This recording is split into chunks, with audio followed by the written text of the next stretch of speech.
बच्चों को समझने के पहले हमें बच्चों के मनोविज्ञान को समझना होगा।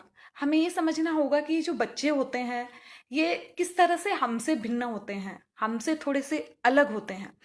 वो अलग इस सेंस में होते हैं, जैसा कि इनको हम किड बोलते हैं। इंग्लिश में बच्चों को बोला जाता है KID, किड। तो बच्चों के ये जो बच्चों के लिए प्रयोग में लिया जाने वाला शब्द है, इसके K से नॉलेज, I से इमोशंस और D से डेलिकेट। ये बच्चों में बहुत नॉलेज होता है, या फिर जो इंफॉर्मेशन इन तक पहुंचती है उसको नॉलेज में कन्वर्ट करने की इनकी बहुत हाई लेवल की कैपेसिटी होती है। दूसरी चीज होती है कि बहुत इमोशनल होते हैं, बहुत ज्यादा इमोशनल होते हैं। हमें समझ में नहीं आता है, हम उनको देख नहीं सकते हैं, हम उन्हें महसूस नहीं कर सकते हैं, लेकिन उनका जो इमोशनल का जो लेवल है वो बहुत हाई लेवल का है। बहुत ज्यादा ये इमोशनल होते हैं, और ये डेलिकेट तो जैसे हम फूल को संभाल के रखते हैं उससे भी ज्यादा डेलिकेट हमारे बच्चे होते हैं। काफी सारे अध्ययनों से ये पाया गया है, और बहुत सारे वैज्ञानिक इस बात की पुष्टि कर चुके हैं कि बच्चा जब 4 या 5 साल की उम्र तक आता है तब तक उसके 80% दिमाग का विकास हो चुका होता है। मैं फिर से अपनी बात दोहरा रही हूँ, आप ध्यान से सुनिएगा। बच्चा जिस दिन अपनी माँ की गर्भ में आता है तब से उसके ब्रेन का डेवलपमेंट शुरू होता है, और जब वह 5 से 6 साल तक की उम्र में आता है तब तक उसका ब्रेन 80% तक डेवलप हो चुका होता है। मैं आपको ये क्यों बताना चाह रही हूँ, मैं आपको ये इसलिए बताना चाह रही हूँ क्योंकि जिस उम्र में हम यह मानते हैं कि बच्चा अभी तो छोटा है, अभी तो क्या उसको डांटना है, अभी तो क्या वो समझता है, अभी तो वो कुछ नहीं समझता है, कुछ नहीं जानता है, उसको डांट के क्या फायदा, या उसके सामने कोई भी तरह की बात करके क्या फायदा, या कुछ भी जो इस तरह की चीजें सोच के हम नेग्लेक्ट कर देते हैं उस दौर को। उस दौर में बच्चा सब कुछ समझ रहा होता है, सारी की सारी बातें ले रहा होता है, और सब कुछ वो जान रहा होता है। ये चीज हमें समझने की बहुत ज्यादा जरूरत है। इसके बाद जैसे जैसे बच्चा बड़ा होता है वैसे वैसे वो अपने आसपास के माहौल से जुड़ता है, और जब वो अपने आसपास के माहौल से जुड़ता है तो वहां की वो हर एक चीज का आदी होता चला जाता है। इसीलिए हम बोलते हैं कि छोटा बच्चा होता है उस वो सबसे ज्यादा खुश अपनी माँ के पास होता है। क्यों होता है? क्योंकि वो उससे इमोशनली अटैच हो जाता है। उस माँ के स्पर्श की, उस बिस्तर के स्पर्श की उसको आदत हो जाती है। और वो आदत ऐसी होती है कि जब हम उस बच्चे को कहीं और लेके जाते हैं, कहीं दूसरी जगह जब हम बच्चे को लेके जाते हैं, तो वो बच्चा हमारे साथ कंफर्टेबल नहीं हो पाता है, या वो वहां पे रोता है। बच्चे के ऐसे दो काम होते हैं, या तो वो रोता है या वो सोता है। और वो रोता क्यों है? वो खाने के लिए, और के अलावा कोई दूसरा उसका काम नहीं होता है। हम सोचते हैं कि बच्चे को जब केवल भूख लगती है या बच्चे को कोई तकलीफ होती है तभी वो रोता है। ऐसा नहीं होता है। बच्चा जब सोना चाहता है तब भी वो रोता है। अब वो नहीं जानता है कि वो कैसे इस तरह के एक खुद को इस तरह के बिहेव में लाए कि उसको नींद आ जाए या वो सो पाए। ऐसा कभी नहीं हो पाता है। तो वो रोने लग जाता है, क्योंकि वो कुछ जानता नहीं है कि वो अपनी फीलिंग्स को किस तरह से एक्सप्रेस करे, तो वो रोता है। अब ये इस तरह के जो सवाल हमारे मन में आते हैं, आप सबके लिए मैंने कुछ क्वेश्चंस बनाए हैं। अब वो क्वेश्चंस क्या होते हैं जो बहुत जनरल मुझे लगता है कि हम सबके दिमाग में कहीं ना कहीं चल रहे हैं, हम सब उन सारे क्वेश्चंस पे बात कर रहे होते हैं। तो मैं वो सारे क्वेश्चंस एक एक करके आपके सामने रखना चाहूंगी, और मैं आपसे निवेदन करूंगी और आपसे कहना चाहूंगी कि आप उन सारे क्वेश्चंस को से जुड़े हुए सवाल जो आपके मन में आते हैं उन्हें आप जरूर यहाँ कमेंट बॉक्स में लिखिएगा। सबसे पहला सवाल जो हमारे बच्चों के लिए मैं आपसे कहना चाहूंगी वो ये है कि जैसा कि मैंने अभी पहले आपसे डिस्कस किया कि बच्चे दूसरी जगह असहज हो जाते हैं, दूसरी जगह रोते हैं। तो वो ऐसा क्यों करते हैं? हमारे मन में कई बार ये सवाल आता है कि बच्चे क्यों करते हैं ऐसा। तो इसका जवाब सिंपल सा इतना ही है कि बच्चे जहां रह रहे होते हैं उसके आदी हो जाते हैं। उन्होंने 10 दिन भी वहां बिताया है, 20 दिन बिताया है, 1 महीना बिताया है, वो वहां के आदी हो जाते हैं। और जब वो उस माहौल के आदी हो जाते हैं तो जब उन्हें दूसरी जगह जाना होता है या उन्हें हम दूसरी जगह ले जाते हैं, तो वे उस बिस्तर को मिस करते हैं जिस पे वो सोते आए हैं, उस तकिए को मिस करते हैं जिस पे वो सोते थे, उस चद्दर को मिस करते हैं जो वो ओढ़ा करते थे। और हम इन बातों का ध्यान ही नहीं देते हैं। हमें केवल इस चीज का ध्यान होता है कि मम्मी साथ में है फिर भी बच्चा क्यों रो रहा है, बच्चा मम्मी की गोद में है फिर भी नई जगह पे रो रहा है, बच्चा मम्मी की गोद में भी नई जगह में इसलिए रोता है क्योंकि उसे वो चद्दर याद आती है जिसपे वो सोता है, बल याद आती है जिसे वो ओढ़ता है, उसे वो खिलौना याद आता है जिसे वो खेला करता है। अमूमन। तो मैं कहना चाहूँगी कि जब हम इतने छोटे बच्चे को अपने साथ में कहीं लेके जाएँ, तो हम इन छोटी-छोटी चीज़ों का ध्यान रखें। ये जो छोटी-छोटी चीज़ें हैं, उसका खेलने वाला खिलौना है, वो चद्दर है जिसको वो ओढ़ा करता है, या ऐसी कोई चीज़ जिसकी उसको हाथ में रखने की आदत है, वो हम साथ में लेके जाएँ। अगर हम इतनी सी चीज़ों का ध्यान रखेंगे, तो ये जो बिल्कुल छोटी उम्र के बच्चे हैं, ये हमें परेशान नहीं करेंगे। हम इन बच्चों को और बेहतर समझ पाएँगे। बच्चों से जुड़ी हुई दूसरा जो सवाल हमारे मन में आता है कि जैसे-जैसे ये बच्चे बड़े होते चले जाते हैं, इन बच्चों को मोबाइल की आदत हो जाती है। आज अगर हम बहुत सारी मम्मियों से, बहुत सारे माँओं से बात करें, तो उनसे जब हम बात करते हैं, तो वो एक उनकी सबसे बड़ी समस्या जो है वो सामने आती है, वो होती है कि हमारे बच्चे तो मोबाइल छोड़ते ही नहीं है। हमारे बच्चों तो इतने जिद्दी है कि वो दिन भर अपने हाथ में मोबाइल रखते हैं। अब इसके सवाल पे चर्चा करने से पहले मुझे आपसे वो शेयर करना होगा जो मैंने शुरुआत में कहा था। मैंने आपसे शुरू में कहा था कि बच्चों के दिमाग का विकास बहुत छोटी उम्र से होने लग जाता है। वो सब कुछ वो हमें केवल जवाब नहीं देते हैं, बाकी हमारे चारों तरफ जितनी भी चीज़ें हो रही होती है, उन सारी चीज़ों को वो ऑब्जर्व करते हैं, उन सारी चीज़ों को वो महसूस करते हैं, सारी चीज़ों को वो देखते हैं। उन्हें बिल्कुल समझ में आता है कि जब वो खाना नहीं खा रहे होते हैं, जब वो जब हम बिजी होते हैं किसी काम में, तो हम बच्चे के हाथ में मोबाइल पकड़ा देते हैं। तब जब बच्चा 6 महीने का होता है, तब जब बच्चा 7 साल साल भर का होता है, हम उसके हाथ में मोबाइल पकड़ा देते हैं। और फिर जब वो बच्चे को उस मोबाइल की आदत हो जाती है, तो हम ये कंप्लेन करते हैं कि ये जो बच्चा है वह मोबाइल छोड़ता नहीं है। एक दूसरी चीज और बच्चों को मोबाइल और टीवी में एडिक्शन में सबसे ज्यादा काम करती है, उस पॉइंट पे भी मैं आपसे बात करना चाहूंगी। और वो पॉइंट है कि जब ये बच्चे देखते हैं कि जब भी मम्मी फ्री होती है, जब भी मम्मी किचन के काम से फ्री हो जाती है, या मम्मी जो भी करती है, मम्मी अगर वर्किंग है, ऑफिस से आती है, किचन का काम करती है, और जैसे ही वो फ्री हो जाती है, वो सबसे पहले टीवी चलाती है, या फिर वो अपना मोबाइल हाथ में ले लेती है। पापा ऑफिस से आते हैं, पापा ऑफिस से आके क्या करते हैं, सबसे पहले पापा ऑफिस से आके अपना मोबाइल चलाते हैं। बच्चों के दिमाग में बहुत छोटी उम्र से ये चीजें बैठना शुरू होती है कि जब भी मम्मी पापा फ्री होते हैं, तब वो मोबाइल चालू करते हैं, या फिर वो टीवी के सामने बैठते हैं। वहीं से बच्चों के दिमाग में प्रोसेशन बनता है कि जब भी हमारे पास करने के लिए कुछ काम ना हो, जब भी हम कुछ कर ना रहे हो, सबसे अच्छा तरीका है कि हम या तो टीवी चला लें, या फिर हम मोबाइल हाथ में ले लें। क्योंकि उन्होंने बचपन से, जब वो 8-10 महीने के थे, 15 महीने के थे, 1 साल के थे, तब उन्होंने ये चीज सीखी थी। और तब से वो ये चीज जब सीखना शुरू करते हैं, तो ये चीज उनमें बड़े होने तक रहती है। वो चीज सबकॉन्शियस माइंड में उनके बैठ जाती है, और हमें इस बात का एहसास ही नहीं होता है। हमें इस बात का एहसास नहीं होता कि जिस मोबाइल के लिए आज हम कंप्लेन कर रहे हैं, उस मोबाइल की आदत हमने बच्चों को डाली। उसके आगे का जो एक बहुत बड़ी प्रॉब्लम बच्चों के साथ आती है, वो आती है कि बच्चे पढ़ते नहीं हैं। मैं उन सवालों पे बात कर रही हूँ जो अक्सर मेरे पास आते हैं जब मैं ट्रेनिंग करती हूँ, या जब मैं कोई क्लास लेती हूँ, वर्कशॉप चलाती हूँ, या जब भी पेरेंट्स से मेरी डायरेक्ट बात होती है, तो मैंने ये जो सवाल है, ये सबसे ज़्यादा सुनने के अंदर आता है कि ये बच्चे पढ़ते नहीं हैं, हम क्या करें। बच्चे दिन भर मोबाइल हाथ में रखते हैं, बच्चे पढ़ते नहीं हैं, हम बच्चे नहीं पढ़ते इसलिए हम परेशान हैं। मैं ये नहीं कह रही हूँ कि मैट्रिक वाले, 9 वाले, 8 वाले बच्चों के पेरेंट्स ये वाली बात कहते हैं। मैं ये कह रही हूँ कि हर एक पेरेंट ये बात कहता है। जिससे बात करो वो ये कहता है कि मेरा बच्चा पढ़ता नहीं। 90% लाने वाले बच्चों के माँ बाप भी यही कहते हैं, कम परसेंट लाने वाले बच्चों के माँ बाप भी यही कहते हैं। अब मैं आपसे यहाँ इस विषय पे ये कहना चाहूंगी कि हम हमेशा बच्चों के टीचर क्यों बने रहना चाहते हैं। मैं फिर से दोहराना चाहूंगी मेरी बात को। हम क्यों चाहते हैं कि हम हमेशा बच्चों के टीचर बन के रहें। हम उनके मेंटर क्यों नहीं बन सकते हैं।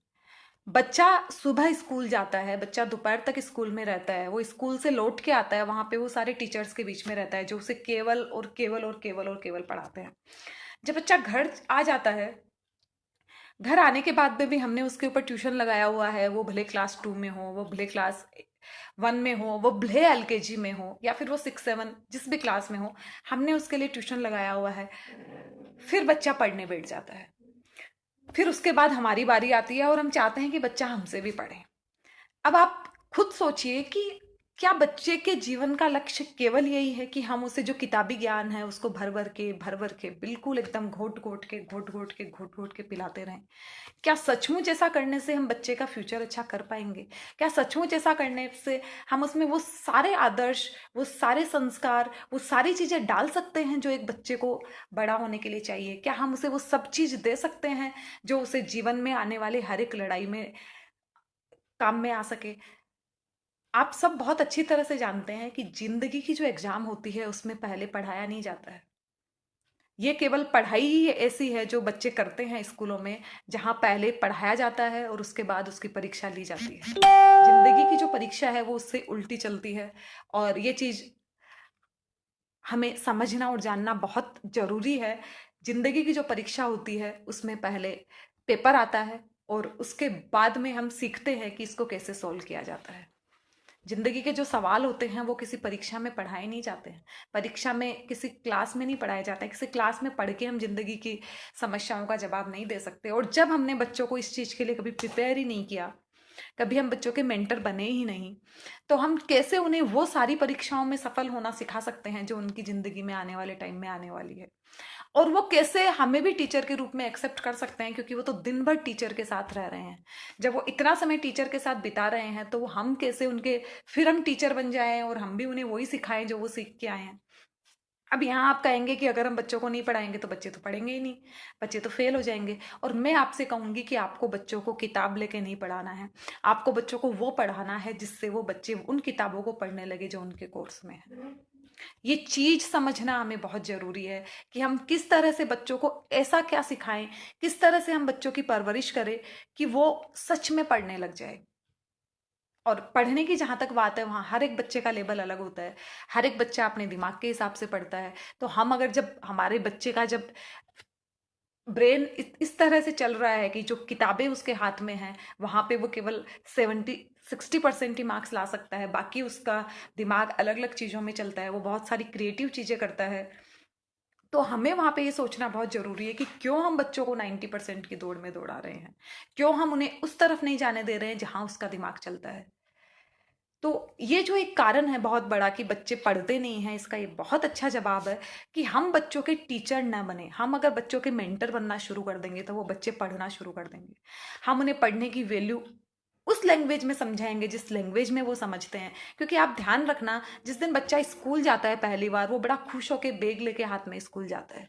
उसे बहुत खुशी होती है कि वो भी भैया की जैसे पढ़ने जा रहा है। लेकिन होता क्या है, जैसे ही वो स्कूल गया, वो स्कूल पहुंचता है, वहां उसे अपने मम्मी पापा याद आते हैं, कुछ दिन में वो उस माहौल का आदी हो जाता है। लेकिन जब उसके ऊपर पढ़ाई का एक्स्ट्रा वजन पड़ता है, उसे दिन भर पढ़ाई पढ़ाई पढ़ाई पढ़ाई सुनने लग मिलती है, तो वो उससे दूर जाता चला जाता है। जिस चीज को हम जितनी ज्यादा रिपीट करेंगे बच्चों के सामने, उतने ज्यादा वो उससे दूर हो जाएंगे। तो हमें ये समझना होगा कि हम बच्चों को पढ़ाई की तरफ किस तरह ढाल सकते हैं। अगला जो क्वेश्चन सबसे ज्यादा जो आता है सामने, वो आता है कि बच्चे अनुशासित क्यों नहीं हैं, बच्चे डिसिप्लिन में क्यों नहीं रहते हैं, बच्चे हमसे डरते क्यों नहीं हैं, बच्चे किसी और के सामने भी हमारी इंसल्ट क्यों कर देते हैं। मैं आपसे इस बारे में केवल और केवल एक बात कहना चाहूंगी कि हम जब बच्चों की परवरिश करते हैं तो जहां हमें उन्हें डिसिप्लिन सिखाना चाहिए था, वहां हम उनकी पेम्परिंग करते हैं, वहां हम उन्हें लाड लड़ाते हैं। और जहां हमें उनका लाड लड़ाना चाहिए था, वहां हम उन्हें डिसिप्लिन सिखाते हैं। इसका मैं एक एग्जाम्पल आपको देना चाहूंगी। छोटा बच्चा जब एग्जाम दे के आता है, या अपना जब आंसर सीट लाके हमारे सामने रखता है, या अपनी मार्कशीट जब हमें लाके दिखाता है और उसके नंबर कम आए हैं, कम की तो कोई परिभाषा नहीं होती वैसे, हर एक माता पिता अपने बच्चों से उम्मीद करते हैं कि 100 में से 100 भी आ जाए तो शायद वो ये बोलेंगे कि कम है। क्योंकि मैंने ऐसी मम्मियाँ देखी है जो बच्चे के 95 नंबर आने पे बोलती है कि 5 नंबर कहाँ गए, ये भी तो आने चाहिए थे। जब मैंने तुम्हारे लिए साथ इतनी पढ़ाई की है, मैंने मेरी एग्जाम की तरह तैयारी की है, तो तुम ये 5 नंबर भी तुम क्यों नहीं लेके आए। तो इस तरह के होते हैं पेरेंट्स। और मैं आपसे कहूंगी कि अगर बच्चा 60% लाया है, 70% लाया है, जब बच्चा वो ऐसे ही पहले ही डरा हुआ है क्योंकि उसको डर है मैं मम्मी के पास जाऊंगा, मम्मी मुझे डांटेगी, तो जब बच्चा आपके सामने जब अपनी आंसर शीट लाके रखता है, आप उसको देख के उसे कहिए, क्योंकि वो पहले से डरा हुआ है, आप उसे कहिए, वाह बेटा, इतने अच्छे नंबर आ गए आपके, आपने तो इस बार पढ़ाई नहीं की थी, मुझे तो लग रहा था आपके बहुत कम नंबर आएंगे। वेरी गुड बेटा, आपने बहुत अच्छा किया, इतना कम पढ़ के आप इतना अच्छा नंबर लेके आ गए, वेरी गुड।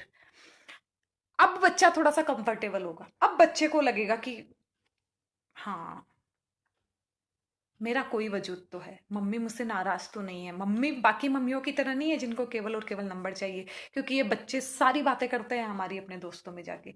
हर एक बच्चा अपने दोस्तों को बताता है कि उसकी मम्मी उससे घर में कैसे बात करती है, उसके पापा उससे कैसे बात करते हैं। मैं जब मोटिवेशन क्लासेज कराती हूँ बच्चों की, तो वहाँ मुझे समझ में आता है, जब मैं बच्चों वो बच्चे जब मेरे साथ इतने कंफर्टेबल है कि वो मुझसे हर एक बात शेयर करते हैं, तो वो अपने मम्मी पापा की ऐसी ऐसी बातें बताते हैं। मैं आपसे शेयर करूँ तो आपको भी ऐसा लगेगा कि क्या ऐसे भी मम्मी पापा होते हैं। तो ये जो बच्चे जो हमारे घर में जो चीज़ें हम कर रहे होते हैं बच्चों के साथ, ये सारी अपने अपने दोस्तों के साथ जाके शेयर करते हैं। तो जिस दिन ये बच्चा ये सुनेगा कि उसकी मम्मी ऐसे कह रही है कि तुम्हारे इतने ज़्यादा नंबर आ गए, तुम तो पढ़े ही नहीं थे, तुम्हारे तो और अच्छे नंबर आने चाहिए, तो वो खुश हो जाएगा कि नहीं।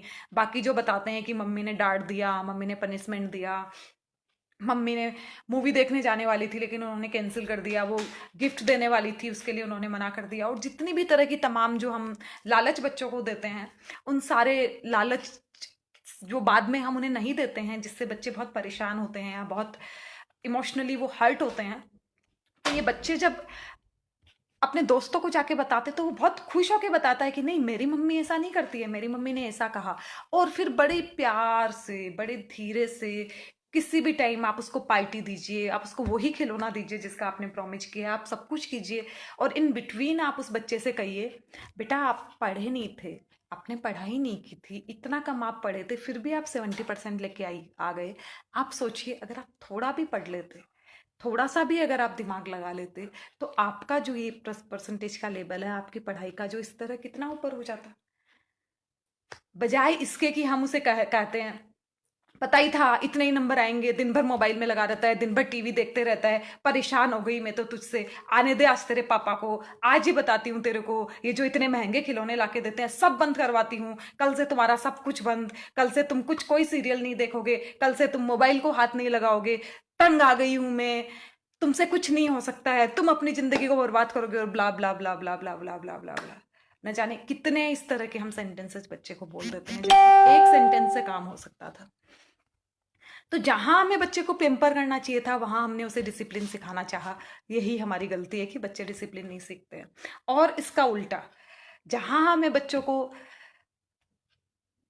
डिसिप्लिन सिखाना चाहिए, वहां हम उन्हें पेम्पर करते हैं। वहां उन्हें हम पेम्पर किस तरह से करते हैं, बच्चा सुबह लेट उठता है, हमारे हमारे घर में कोई डिसिप्लिन नहीं है कि इस टाइम तक बच्चे उठ जाएंगे। जिस दिन छुट्टी होती है उस दिन बच्चा 9 बजे उठ रहा है, 10 बजे उठ रहा है, कोई उसको टोकने वाला नहीं है। बच्चा बचपन से नहीं सीखता है अपनी जूठी थाली उठा के रखेगा।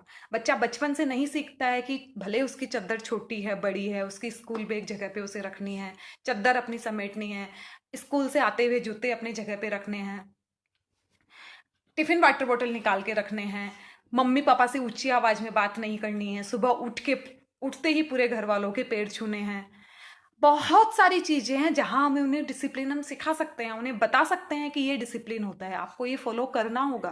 आपको सुबह उठ के 10 मिनट मेडिटेशन करनी है, मतलब करनी होगी, क्योंकि ये करना आपके लिए बहुत जरूरी है। और बच्चे को जब मालूम चलेगा कि ये जरूरी चीज है, ये मेरी मम्मी भी कर रही है, मेरे पापा भी कर रहे हैं, ये सब कर रहे हैं, क्योंकि बच्चे वो करते हैं जो हमें करते हुए देखते हैं।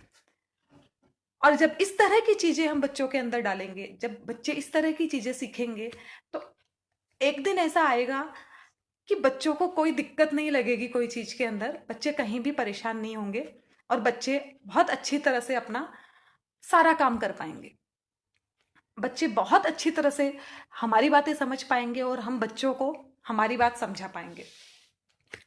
इसलिए बच्चे अनुशासित नहीं होते हैं, क्योंकि हम उन्हें अनुशासन क्या होता है हम सिखाते ही नहीं है, क्योंकि हम अनुशासित नहीं है। हम खुद नहीं जानते कि अनुशासन किसका नाम है, अनुशासन कहते हैं। और प्रॉब्लम वहीं पे शुरू होती है सारी, इसीलिए बच्चे अनुशासित नहीं होते हैं। हमें ये आना बहुत जरूरी है, एज ए पेरेंट हमें ये चीज आना बहुत जरूरी है, डिसिप्लिन क्या होता है और पेम्परिंग क्या होती है। हम जब तक इसका उल्टा करते रहेंगे तब तक हम बच्चों को समझ नहीं पाएंगे। अब इसके आगे जो एक बहुत क्वेश्चन सुनने में आता है, वो आता है कि बच्चे गुस्सा क्यों करते हैं।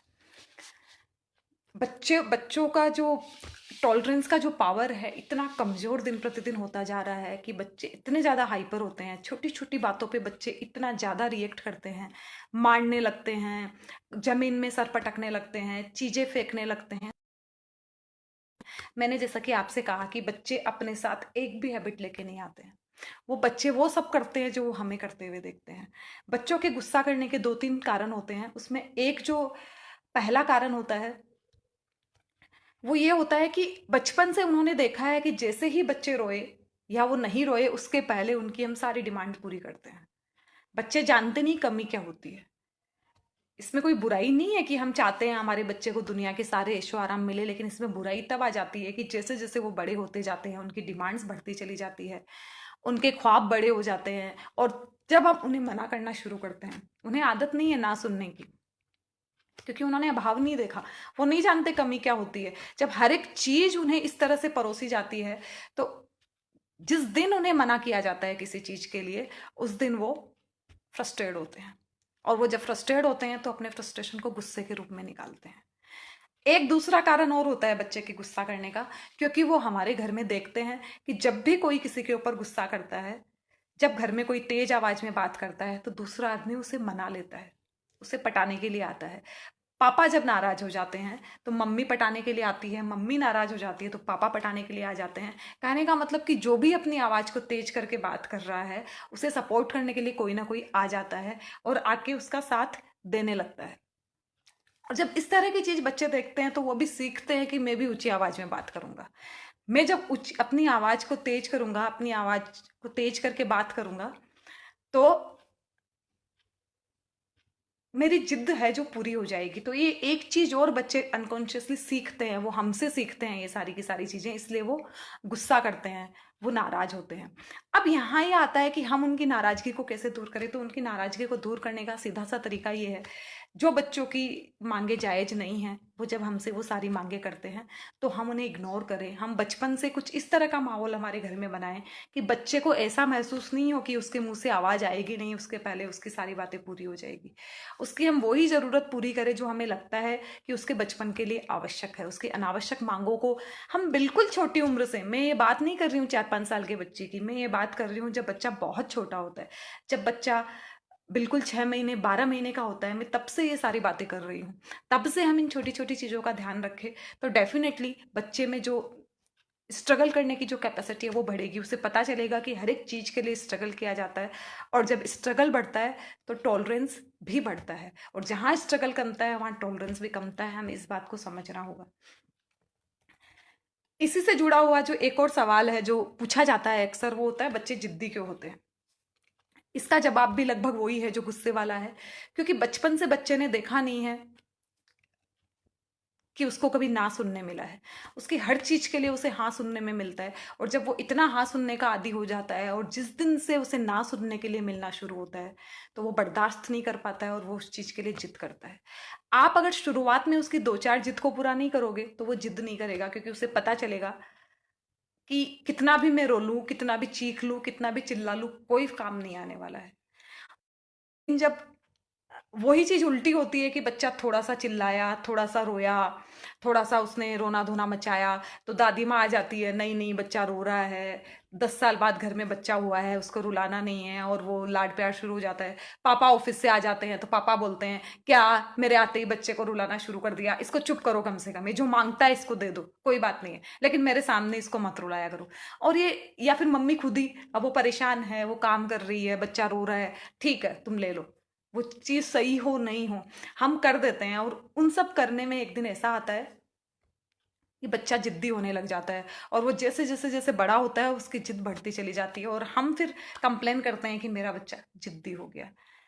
उसके आगे वाला जो एक सवाल जो अक्सर बहुत सारी माओ द्वारा पूछा जाता है, और वो सवाल है, बच्चे झूठ क्यों बोलते हैं। बहुत सारी माओ को ये कंप्लेन होती है बच्चों से, जो थोड़ी सी भी क्लोज हो जाती है, जो मुझसे थोड़ी क्लोज आती है, या जिनकी मैं काउंसलिंग करती हूँ, जब वो डीप से मैं उनके बच्चों के बारे में जानना चाहती हूँ, जो एक आम सवाल सारी की सारी माओ द्वारा पूछा जाता है, वो ये है कि बच्चे झूठ बोलने लग जाते हैं। एक स्तर पे आने के बाद वो बहुत सारी चीज़ों के लिए झूठ बोलते हैं, और वो झूठ भी इतनी सफाई से बोलते हैं कि हम पकड़ नहीं पाते कहाँ से बच्चों का दिमाग चलता है कि इतनी सारी चीज़ों को वो मैनेज कर लेते हैं और इतना झूठ बोल लेते हैं। तो मैं आपको बताना चाहूंगी कि बच्चे जन्मजात झूठ नहीं बोलते हैं, बच्चे झूठ बोलना सीखते हैं। और वो सीखते कैसे हैं, वो सीखते ऐसे हैं, जिस दिन बच्चा अपने घर आके अपनी स्कूल की कोई भी बात बताता है, क्योंकि बच्चे इनोसेंट होते हैं, बच्चों में झूठ नहीं होता है, बच्चे वैसे ही रहते हैं जैसा जैसे ओरिजिनली वो है। तो जिस दिन बच्चा पहली बार घर आया और घर आके उसने अपनी मम्मी को बताया कि आज एक बच्चे का टिफिन गिर गया था, मैंने अपना टिफिन उसके साथ शेयर किया, या आज मेरे फ्रेंड की किसी से झगड़ा हो गया था और मैं भी बीच में जाके मैंने भी फाइटिंग की, और बड़े जोश में आके अपनी बात बताता है कि मैंने अपने फ्रेंड के लिए मैं लड़ा, को वॉरियर जैसा फील करवाता है। लेकिन जब वो घर पहुंच के अपनी मम्मी को ये किस्सा बताता है तो मम्मी उसको कहती है कोई जरूरत नहीं है आगे से इस तरह के काम करने की, आज तो कर लिया है, आज के बाद अगर तुम कपड़े गंदे करके आ गए ना तो देखना मुझसे बुरा कोई नहीं होगा। आज तो अपना टिफिन शेयर कर लिया है, आज के बाद मत करना किसी से अपना टिफिन शेयर, जानते नहीं हो वो लड़का दूसरी जात का है। और ये इस तरह की चीजें जब होती है और वो बच्चा जब उस चीज को एक्सेप्ट नहीं कर पाता है, क्योंकि उसके इमोशंस इतने ज्यादा है, उसमें ज्यादा है कि वो इन चीजों को उसको, तो वो खुद को तो बदल नहीं पाता है, वो सारे काम बाद में भी करता है। और वो जब बाद में करता है लेकिन वो घर आके झूठ बोल देता है। फिर अगर कभी स्कूल में लड़ाई हुई, फिर अगर अगर कभी उसने अपने किसी फ्रेंड को बचाया, फिर उसके कपड़े गंदे हो गए, तो वो घर आके अपनी मम्मी को कभी ये नहीं बोलेगा कि मेरे फ्रेंड को बचाने में मेरे कपड़े गंदे हुए। अब उसका दिमाग काम करना शुरू करेगा, अब वो सोचेगा कि मम्मी क्या सुन के खुश हो सकती है। मम्मी सच सुन के तो खुश होगी नहीं, क्योंकि मम्मी पहले गुस्सा हुई हुई है। तो वो क्या करेगा वहां पे, वो एक एक इमेजिनेशन क्रिएट करेगा, एक कहानी बनाएगा, और घर आते आते आपको बोलेगा मम्मी मम्मी आज तो मैं रास्ते में गिर गया, जब मैं बस से उतर रहा था तो मैं गिर गया। अब यहाँ पे मम्मी फिर पेम्परिंग शुरू करेगी, वो जानता है बहुत अच्छी तरह से। अब फिर मम्मी को बिल्कुल चिंता शुरू होगी और मम्मी ध्यान रखेगी उसका, उसके दवाई लगाएगी और उसको एकदम प्यार करेगी और उसको चॉकलेट्स लाके देगी, और मेरा बेटा गिर गया आज, और बेटा आज मत पढ़ो, थोड़ी देर बाद पढ़ लेना, पापा आते हैं तो उनको बताएगी प्यार से, उसको बार बार पूछेगी बच्चा दर्द हो रहा है, पेन किलर खानी है, डॉक्टर के पास चलेगा। अब वो वहां से एक जो नया बच्चे के दिमाग में एक बना कि नहीं, वो करना है जो सुन के मम्मी खुश हो। जब एक बार ये सारी चीजें हो जाती है तो उसका ब्रेन फिर इतना तेज चलता है झूठ गढ़ने में कि वो एक के बाद एक झूठ गढ़ता चला जाता है, और हमें एहसास ही नहीं होता बच्चा झूठ बोल रहा है। और जिस दिन इस चीज का हमें पता चलता है, उस दिन हम बहुत डिसअपॉइंटेड होते हैं कि बच्चे के जीवन में इतना झूठ आया कैसे। हम उस समय ये नहीं सोच पाते हैं कि कहीं ना कहीं हमारी कुछ ऐसी आदतें थी, हमने कुछ ऐसा किया था जिसके कारण से बच्चा झूठ के अंदर घुसता चला गया। हम इसलिए परेशान हैं कि बच्चे कुछ खाते नहीं हैं। कुछ माएँ तो यह भी कहती है कि सुबह के 2 घंटे और शाम के 2 घंटे हमारे केवल और केवल बच्चे को खिलाने में ही जाते हैं। हमें इतना टाइम लगता है, जितना टाइम हमें पूरे घर का खाना बनाने में नहीं लगता है, उससे ज्यादा टाइम हम बच्चों को खिलाने में लगा देते हैं। इसकी बहुत सारी चीजें हैं। बच्चे नहीं खाते हैं, इसलिए बच्चे नहीं खाना चाहते हैं क्योंकि बच्चों को ये मालूम ही नहीं होता। बचपन से हमने उन्हें इतना खिलाया होता है, उन्हें भूख नहीं लगती, उसके पहले से ही उन्हें फीड करने की हमारी इतनी ज्यादा आदत होती है कि बच्चे भूख का मतलब नहीं समझते हैं। बच्चे जान ही नहीं पाते भूख क्या होती है। और जब बच्चे भूख ही नहीं समझ पाते हैं, बच्चों को भूख का एहसास ही नहीं है, तो वो कैसे आपके साथ वो अम, साथ आपका साथ दे पाएंगे और आपके अकॉर्डिंग वो काम कर पाएंगे, क्योंकि वो जानते ही नहीं है। 1.5 साल का बच्चा अपने आप खाना खाने लग जाता है, लेकिन बच्चा 4 साल 5 साल का होता है तब तक हम उसे खाना खिलाते हैं। और कारण क्या देते हैं, वो खुद खाएगा तो आधी रोटी खाएगा, मैं उसे 2 रोटी खिला दूंगी, आधी में आधी मिला के, आधी में आधी मिला के, आधी में आधी मिला के। मुझे एक चीज समझ में नहीं आती कि बच्चों को ठूस ठूस के खिला के हम बच्चे को क्या बनाना चाहते हैं, पहलवान? या फिर हम हमारे दिमाग में ये कंसेप्ट क्यों है कि हम बच्चे को केवल खिलाएं और बच्चे को पढ़ाएं, बस उसके जीवन में अगर हम इन दो चीजों को बिल्कुल अच्छी तरह से कर देंगे तो हम बच्चे को बहुत हाई लेवल तक ले जा सकेंगे। हमने ऐसा क्यों माना हुआ है? ये दोनों कंसेप्ट ही हमें हटाने होंगे। बच्चा खाएगा, बच्चा डेफिनेटली खाएगा, क्योंकि बिना खाए कोई नहीं रह सकता है, लेकिन उसे एहसास तो होने दो कि भूख क्या होती है। और जब उन्हें भूख लगती है, क्योंकि वो शुरू से उन्होंने कभी सीखा नहीं है भूख क्या होती है, क्योंकि जब भी वो, हमने टाइमिंग भी नहीं बनाया हुआ है कि हम हर 2 घंटे पे बच्चे को दूध पिलाएंगे। इट इज ओके, ये फिर भी ठीक है। लेकिन हमारा कंसेप्ट क्या हो जाता है, बच्चा रोने लगा उसे दूध पिला दो। हम हर बार हमें ऐसा लगता है कि बच्चे को भूख लगी है इसीलिए वो रो रहा है। भले हमने 1 घंटे पहले उसे दूध पिलाया होता है, अब वो 1 घंटे बाद फिर हम उसे दूध पिला देते हैं, उसे एहसास ही नहीं है कि भूख क्या है। फिर 1 घंटे बाद फिर हम उसे दूध पिला देते हैं या कुछ भी खिला देते हैं, वो समझ ही नहीं पाता। फिर क्या होता है, जब वो जैसे जैसे बड़ा होता है, कोई दिन वो भूखा रह जाता है। अब उसे भूख लगी है, लेकिन वो नहीं जानता है कि उसे भूख लगी है, क्योंकि उसने आज तक कभी इस एहसास को जिया नहीं है। तो वो चिड़चिड़ा हो जाता है, हम खिलाते हैं तब भी वो नहीं खाता है, क्योंकि उसको भूख लगी हुई है, उसको एहसास नहीं है, और वो इतना ज़्यादा अनकंफर्टेबल अपने आप में फील कर रहा है कि वो बहुत ज़्यादा टेंट्रम करता है। हमें फिर उसे खिलाने में बहुत टाइम लगता है, क्योंकि बहुत बड़े होने पे उसको भूख जैसी चीज़ का एहसास होता है, जो उसे बहुत पहले हो जाना चाहिए था। जब इतनी बड़ी एज में आके उसे भूख का एहसास होता है और वो जानता ही नहीं है भूख लगना होता क्या है, तो बहुत सारी प्रॉब्लम आती है। तो हमें इस बात का ध्यान रखना चाहिए कि हम बच्चे को ओवर फीड ना कराएं। हम अगर बच्चे की ओवर फीड करवाने की आदत से बचेंगे, तो हमें कभी भी बच्चों से ये कंप्लेन नहीं होगी कि बच्चे कुछ खाते नहीं है। और बच्चे खाते हैं, बच्चों का पेट भरता है, वो भले आधी रोटी खाते होंगे, वो चिप्स खा लेते हैं, चॉकलेट खा लेते हैं, हम जो उन्हें दिन भर फ्रूट या फिर दूध या फिर हॉर्लिक्स या फिर कॉम्प्लान या जो भी चीज़ें हम देते रहते हैं, वो सारी चीज़ों से बच्चों का पेट भरता है।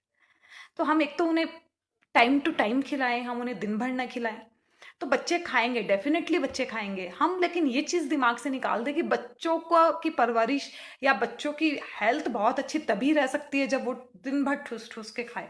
ऐसा कभी नहीं होता है। तो अगर हम इन सारी चीज़ों का ध्यान देंगे, तो हम इस प्रॉब्लम से भी बचेंगे कि बच्चे कुछ खाते नहीं हैं। अब मेरा अगला जो मैंने आप लोगों के लिए के हिसाब से जो मैंने एक पॉइंट लिया कि हम बच्चों को किस तरह समझ सकते हैं, तो एक जो आम सवाल आता है वो आता है कि बच्चों पर को जब हम डांटते हैं या बच्चों को जो हम मारते हैं, तो उसका असर क्यों नहीं होता है। बच्चे क्यों नहीं समझ सकते हैं, या बच्चे डरते क्यों नहीं है जब उन्हें डांटते हैं, उन्हें मारते हैं, तो वो थोड़ी देर के लिए सहम जाते हैं, लेकिन कुछ देर बाद वो फिर से वही हरकतें करते हैं। इसका क्या कारण क्या होता है कि हम जो उन्हें पनिशमेंट दे रहे हैं वो बच्चों को पसंद नहीं आता है। अब आप ये कहेंगे कि पनिशमेंट भी कोई पसंद आने वाली चीज़ है, पनिशमेंट तो पनिशमेंट होता है। तो मैं आपको कहना चाहूंगी कि ये पनिशमेंट जो होता है वो दो तरह है, पॉजिटिव पनिशमेंट और एक पनिशमेंट होता है नेगेटिव पनिशमेंट। अब जैसे पॉजिटिव पनिशमेंट क्या हुआ, बच्चे ने कोई गलती की। एक तो पहली बात तो ये कि बच्चे से अगर अनजाने में कोई गलती होगी तो उसका तो हमें उसे पनिशमेंट देना ही नहीं है। वहां उसे हमें डिसिप्लिन नहीं सिखाना है, मैंने पहले भी ऊपर भी इस बारे में बात की। वहां उसे हमें पेम्पर करना है कि कोई बात नहीं बच्चा, हो गया, कोई बात नहीं है, आगे से ध्यान रखना, क्योंकि बच्चा पहले से सहमा हुआ है। तो वहां तो उसे हमें पनिशमेंट देना नहीं है। अब बात आती है कि जब बच्चा गलती करता है, अब जब गलती करता है तो डेफिनेटली उसे पनिशमेंट मिलना चाहिए, क्योंकि ये डिसिप्लिन का बहुत बड़ा पार्ट है। लेकिन हम उसे पनिशमेंट क्या देते हैं, हम उसे नेगेटिव पनिशमेंट देते हैं। और नेगेटिव पनिशमेंट इस मायने में उसे हम देते हैं, हम उसे कहेंगे तुम आज 2 घंटे टीवी नहीं देखोगे, तुम आज मोबाइल नहीं चलाओगे, तुमको जो मैं अगले हफ्ते खिलौना लाके देने वाली थी वो मैं तुमको लाके नहीं दूंगी क्योंकि तुमने ऐसा किया। अब ये सारे के सारे पनिशमेंट नेगेटिव है। नेगेटिव इस सेंस में है क्योंकि ये सारे के सारे काम बच्चे करना चाहते हैं, ये सारे के सारे काम बच्चों की पसंद के काम है। और जब हम पनिशमेंट देते हैं उनको उस पसंद से दूर कर देते हैं। और जब हम उनको दूर करते हैं तो बच्चे के कॉन्शियस सबकॉन्शियस माइंड में एक चीज बैठती है कि मेरी खुशी से मम्मी पापा खुश नहीं है। आप समझिएगा मेरी बात, बच्चों के इमोशन उससे जुड़ते हैं, बच्चे के इमोशन हर्ट होते हैं, क्योंकि उनका एक नया बिलीव क्रिएट होता है, वो एक नया बिलीव अपने आप में क्रिएट करते हैं कि मेरी खुशी मम्मी पापा को पसंद नहीं है, मुझे टीवी देखना पसंद है, इसलिए मम्मी पापा मना कर रहे हैं टीवी देखने के लिए। मुझे ये चीज की इतनी ज्यादा जरूरत थी, इसीलिए मम्मी पापा ने मना कर दिया कि तुम्हें ये नहीं चाहिए। तो वहां पे एक नेगेटिव हम क्रिएट कर देते हैं, जिससे बच्चों के आने वाले टाइम में उस डांट और उस मार का असर नहीं होता, क्योंकि वो उसे डांट की तरह लेते ही नहीं है। उनके दिमाग में ये चीज बैठ जाती है कि हमारी खुशी मम्मी पापा को नहीं बर्दाश्त होती है, तो उन्हें कोई फर्क नहीं पड़ता आने वाले टाइम में। आप कितना भी उन्हें मार लो, कितना भी डांट लो, वो ढीठ हो जाते हैं समय के साथ। और वही अगर उन्हें हम positive punishment they, positive punishment in the sense जो चीजें वो करना पसंद नहीं करते हैं, हम क्या करते हैं, जो चीज़ें उन्हें पसंद है उन्हें करने के लिए मना करते हैं। और मैं आपसे कहूंगी कि जो चीज़ वो नहीं करना चाहते हैं वो हम उन्हें करने के लिए कहें। जब हम ऐसा करेंगे तो वो पनिशमेंट उनके लिए काम करेगा। हमें उन्हें कैसे पनिशमेंट देने चाहिए, हमें उन्हें कहना चाहिए आज रूम की झाड़ू तुम लगाओगे, तुमने ये गलती की ना, आज बाथरूम तुम्हें साफ करना है, आज ये कमरा तुम्हें साफ करना है। भले 2 ग्लास ही धुलाने हैं, आज टिफिन वाटर बॉटल आप अपना खुद धो के रखोगे, आपके लिए कोई नहीं धोएगा। मेरे रूम की चद्दर आप आज लगाओगे, आप लगाओगे। इस तरह के पनिशमेंट अगर हम बच्चे को देना शुरू कर देंगे तो वो पनिशमेंट काम करेंगे। इसके दो फायदे हैं, एक तो बच्चा सीखेगा वो सारे काम करना, और दूसरी चीज उन्हें सच में लगेगा कि उन्हें पनिशमेंट दिया गया है। उन्हें ये फीलिंग कभी भी नहीं आएगी कि मम्मी पापा मेरी खुशी से खुश नहीं है। और हमें बच्चों के दिमाग से ये फीलिंग निकालनी है कि उनके दिमाग में ये परसेप्शन न बने कि हमारी खुशी से मम्मी पापा खुश नहीं है। अगर हम ऐसा करना डे वन से करते हैं, अगर हम बचपन से ऐसा करना शुरू कर देते हैं, जब बच्चे बिल्कुल छोटे होते हैं तब हम ये करते हैं, तो ये डेफिनेटली काम करता है। और इसके बाद में जो मेरा जो लास्ट मेरा जो क्वेश्चन मैंने बनाया था, 10 नंबर का क्वेश्चन, वो मैंने बनाया था कि बच्चों के दूसरों के सामने भी हमारा अपमान क्यों कर देते हैं? क्यों बच्चे हमसे ऊंची आवाज में, घर में करते हैं ठीक है, कोई आया हुआ होता है उसके सामने भी बच्चे हमसे ऊंची आवाज में बात करते हैं। तो मैं आपको बताना चाहूंगी, बच्चे ऐसा इसलिए करते हैं क्योंकि वो हमें ऐसा करते देखते हैं। बच्चे हमारे घर में देखते हैं कि कोई बाहर का आया हुआ है, या मेड भी आई हुई है, या कोई भी आया हुआ है, पापा मम्मी से चिल्ला चिल्ला के बात कर रहे हैं, मम्मी दादी माँ से चिल्ला चिल्ला के बात कर रही है, दादी माँ मम्मी से चिल्ला चिल्ला के बात कर रही है, हर कोई किसी दूसरे पे चिल्ला के बात कर रहा है, किसी को कोई मतलब नहीं है कैसे क्या जाना चाहिए, चीज़ें किस तरह होनी चाहिए, किस तरह नहीं होनी चाहिए, सब कुछ मिक्स एंड मैच है। तो बच्चे वही करते हैं। बच्चों को फिर कोई फर्क नहीं पड़ता है कोई घर में आया हुआ है नहीं आया हुआ है। और ऐसे भी मैं एक बात और बताना चाहूँगी जो मैं अपने एक्सपीरियंस से आप सबको बताना चाहती हूँ। ये जो बच्चे हैं इन्हें हम इन सारी चीज़ों से दूर करते हैं, क्योंकि हम कहते हैं कोई गेस्ट हमारे घर में आता है, हम बच्चे को कहते हैं नहीं नहीं तुम रहो, तुम रूम में रहो अपने, तुम पढ़ते रहना, जबरदस्ती बाहर आओगे 5 मिनट लगेगी। हम बच्चों को नहीं सिखाते कि नहीं ये हमारे गेस्ट है, आपको आना चाहिए बाहर, आपको आके पेड़ छूना चाहिए। जब मैं बात कर रही हूँ मेरे गेस्ट आए हैं तो आपको जाके किचन से ट्रे में पानी लेके आना चाहिए, उन्हें पानी सर्व करना चाहिए। हम नहीं सिखाते हैं बच्चों को। हम जब बच्चों को ये छोटी छोटी चीज़ें, जो मैंने आपसे शुरू में कहा था कि हम बच्चों के मेंटर नहीं बनते हैं, हम हमेशा बच्चों के टीचर ही बने हुए रह जाते हैं।